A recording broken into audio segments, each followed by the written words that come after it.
So it's not that we're being rejected, it's we're being redirected. Isn't that interesting? So we're not being rejected, we're being redirected back into the vortex. And the vortex is when we're experiencing love and light.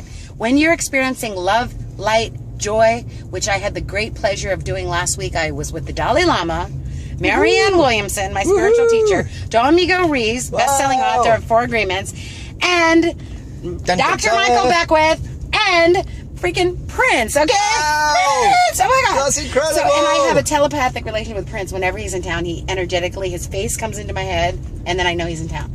So anyway. And you get to see me as well. Oh my God, that's the best!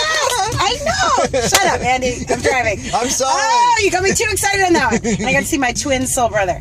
So what I realized was it wasn't that it was a punishment. It was the seeming rejection was a redirection. And I know some of us has been disappointed because we haven't gotten that job. Some of us have been disappointed because that relationship didn't work out. Some of us has been disappointed, I'm going to pull over, because our bank account was not where we wanted to be.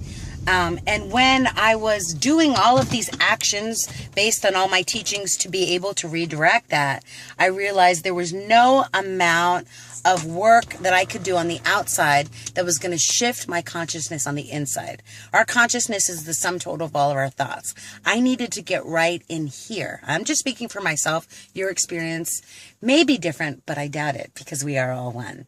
So when I got clear that it was the consciousness where I was coming from that was the issue, I realized it wasn't about going out and doing more and hustling to make it happen. But that's what we're taught.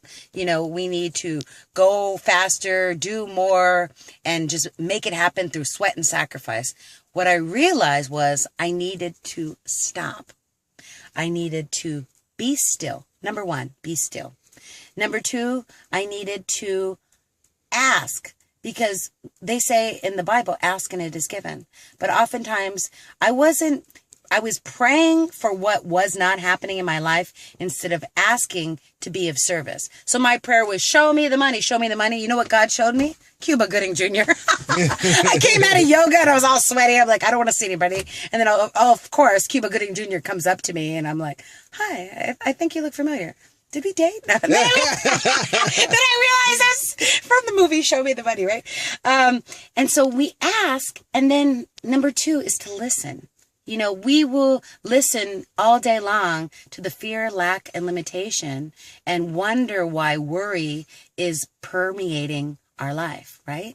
But do we listen to that still small voice that is pure love? That is pure light, that is saying you are here for a unique purpose. You are here to serve the world. And when you're in alignment with your purpose, that relationship, that bank account, everything that you desire externally, which will never really truly bring you happiness.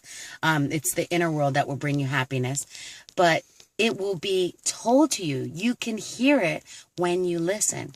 Then the Divine Spirit said, you need to follow, because oftentimes we know what we should do. We know we should break up with that person. We know we should change jobs. We know we should move houses, yet we resist what our soul is calling us to do. And when we resist what our soul is calling us to do, we have stagnation. We feel stuck.